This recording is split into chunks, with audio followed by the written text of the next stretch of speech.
दोस्तों, कोई 4 साल पहले हम लोगों ने मूक की शुरुआत करी थी और उसके बाद फिर मूक के साथ हमने कुछ समय के बाद टीओपीजी को लिंक किया था, जहाँ पे मूक के कंटेंट के ऊपर हम एक इंटेंसिव 2 वीक्स का प्रैक्टिस ग्रुप कंडक्ट कर रहे थे।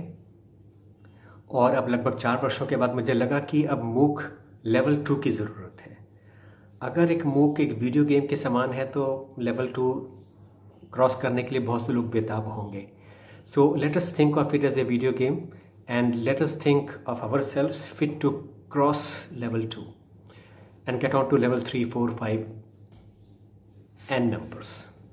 So MOOC 1 में हम फोकस कर रहे थे हकलाने के ऊपर और टेक्निक्स के ऊपर। आपने जिन लोगों ने टीओपीजी किया है MOOC पे आधारित, उनको ये बात अच्छी तरह याद होगी कि हम लोग बार बार उनको हैंग आउट में ये कहते थे कि प्लीज़ मुस्कराइए, प्लीज़ टेक्निक का इस्तेमाल करिए, प्लीज़ पुल आउट करिए, सांस लीजिए वगैरह वगैरह। तो मूक तो हमारा जो बुनियादी मूक था वो इस बारे में था कि हम हकलाने ऐसे कैसे निपटें, यानी हकलाने के बावजूद भी हम कैसे अपनी बात को सफलतापूर्वक कम्युनिकेट कर पाएँ। तो मूक जो है वो कम्युनिकेशन और स्टैमरिंग के बारे में था। और मूक 2 जो है वो है इस बारे में कि हम हकलाने और संचार को और गहराई में समझने का प्रयास करेंगे। इसमें ये जाहिर बात है ये उन लोगों के लिए कि जो टीओपीजी कर चुके हैं, मूक से निपट चुके हैं, और जो लोग अब औरों की मदद करना चाहते हैं, जो औरों को काउंसिल करना चाहते हैं, जो तीसरा में एडमिन का रोल प्ले करना चाहते हैं, जो टीओपीजी में फैकल्टी का रोल प्ले करना चाहते हैं।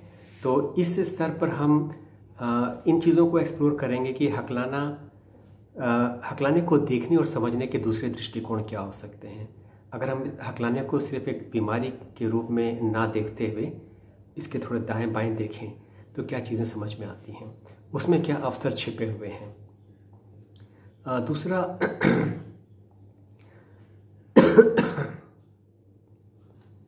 मूक 2 में हम ये देखने जा रहे हैं कि हकलाने को समझने के दूसरे दृष्टिकोण क्या हो सकते हैं।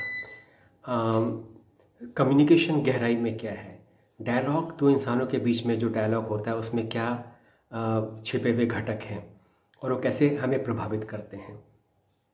इसी तरह से पीयर काउंसलिंग क्या है। थोड़ा बहुत हम साइकोलॉजी को भी एक्सप्लोर करेंगे कि हकलाने वालों की साइकोलॉजी कैसी होती है, क्यों ऐसी हो जाती है, और उससे बाहर निकलने के रास्ते क्या हो सकते हैं, और उसमें एक पीयर काउंसलर का रोल क्या हो सकता है। यानी अगर आप किसी दूसरे हकलाने वाले की मदद करना चाहते हैं तो वो मदद करने के प्रभावी तरीके क्या हो सकते हैं। इसी तरह से हम इसमें और गहराई में जाएंगे कि हकलाने की न्यूरो साइंस क्या है। वर्तमान में जो नई जानकारियां सामने आई हैं वो क्या है कि हमारे दिमाग की क्रियाविधि किस ढंग से हकलाने को पैदा करती है और किस ढंग से उससे बाहर निकल सकती है। इसी तरह सेल्फ मोटिवेशन क्या है, इसके बारे में भी हम गहराई में बात करेंगे। तो आप देख सकते हैं कि पहले मूक में फोकस था टेक्निक्स के ऊपर, और इस मूक में फोकस है हकलाने को प्रभावित करने वाली अन्य विधाओं, neuroscience, psychology, social sciences, counselling, इनके बारे में थोड़ी समझ पैदा करना और इनके स्किल्स डेवलप करना। तो इसका तरीका क्या होगा, इसमें हम कुछ बहुत ही रोचक मूवीज़ को एनालाइज करेंगे। कुछ मूवीज़ को हम देखेंगे, समझेंगे, उसको हम डिस्कस करेंगे। और ये मूवीज़ काफ़ी रोचक इसलिए भी हैं क्योंकि इनमें कहीं ना कोई व्यक्ति हकलाता है या किसी अन्य रूप में औरों से जुदा है। तो इन मूवीज़ को हम उस दृष्टिकोण से देखेंगे कि अगर लोग अपने आप को औरों से भिन्न समझते हैं तो उनकी मदद कैसे की जा सकती है। इसके अलावा हम इसमें कुछ बहुत ही रोचक और उपयोगी वेबसाइट्स, ब्लॉग्स को एनालाइज करेंगे। उसमें से कुछ पोस्ट को पढ़ेंगे, समझेंगे, डिस्कस करेंगे। और इसके अलावा कुछ किताबों को भी हम लेंगे जो स्टैमरिंग के ऊपर फोकस्ड हैं, उनकी गहराई में जाने का प्रयास करेंगे। तो जाहिर बात है कि ये सब करने से आप किसी नौसिखिए हकलाने वाले को ज़्यादा आसानी से समझा पाएंगे अपनी बात। इसी तरह से इसमें प्रेजेंटेशंस भी होंगे जहाँ पे रियल टाइम में हम लोग फीडबैक देंगे और आपको पता चलेगा कि कहाँ पे आपने विषय वस्तु से आप भटके हैं।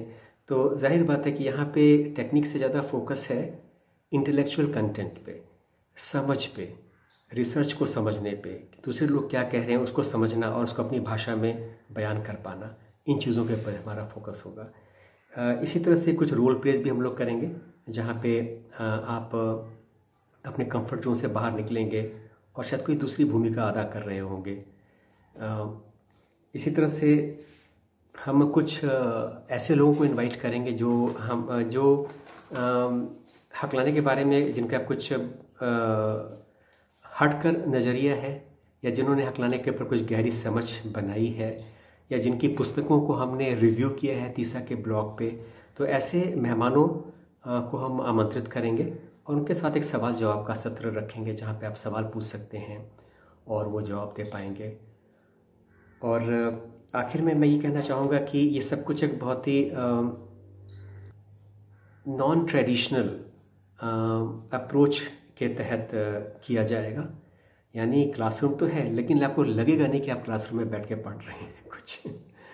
और मोटा मोटा स्ट्रक्चर लगभग वही है जो TOPG में था कि रोज़ 1 घंटे का हैंग आउट शाम को, और दिन में कुछ आपको हम टास्क दे देंगे और थोड़ी बहुत फ्लेक्सिबिलिटी होगी। जैसे अगर हमने कोई मूवी देखने के लिए आपको कहा तो शायद मुमकिन है आपको 1 दिन के बजाय हम 2 दिन भी दे पाएँ, depending on how other people are performing. If other people are running ahead, then you also have to come along if you don't want to be left behind. And of course थोड़ी बहुत flexibility तो होती ही है, वो यहाँ भी होगी, लेकिन हम लोग का पूरा प्रयास ये होगा कि 2 हफ्ते में आप जो कुछ अचीव करने योग्य है उसको अचीव करके वापस अपनी दुनिया में लौट जाएं और अपने काम, अपने घर गृहस्थी, नाते रिश्तों में उन आइडियाज़ को इम्प्लीमेंट करके देखें। पीयर काउंसलिंग सीखने समझने के बाद आप कभी अपने ऑफिस में किसी जूनियर को या परिवार में किसी बच्चे को काउंसिल करके देखें और ये समझें कि आपने काउंसलिंग को कितनी गहराई में समझा है। और भाषा का जब तक सवाल है, हिंदी और अंग्रेजी हम दोनों को शामिल कर रहे हैं क्योंकि जो लोग इस कोर्स से गुजरेंगे उनसे अपेक्षा ये होगी कि वो देर सबेर तीसा के महत्वपूर्ण वॉलंटियर बने जो कि अन्य हकलाने वालों की मदद करेंगे भविष्य में। तो अगर हम ज़्यादा से ज़्यादा लोगों तक पहुंचना चाहते हैं, ज़्यादा से ज़्यादा लोगों की मदद करना चाहते हैं, तो हमें अपनी लिंग्विस्टिक रीच को ब्रॉड बनाना पड़ेगा। जितनी ज़्यादा भाषाएं हम बोल पाते हैं, समझ पाते हैं, उतना ही ज़्यादा हम लोगों को काउंसिल कर पाएंगे, उतना ही ज़्यादा लोगों की मदद कर पाएंगे। तो मैं तो ये सोचता हूँ कि अगर हम 2, 3, 4 और भारतीय भाषाओं को शामिल कर पाते इसमें तो कितना अच्छा होता। लेकिन फ़िलहाल हिंदी, इंग्लिश से हम शुरुआत कर रहे हैं। आपका स्वागत है। अगर आपने TOPG पूरा कर लिया है, अगर आपकी हिंदी इंग्लिश पे अच्छी पकड़ है और अगर आप 2 हफ्ते का समय दे सकते हैं, केवल 2 हफ्ते, तो आपका स्वागत है। धन्यवाद। Thank you.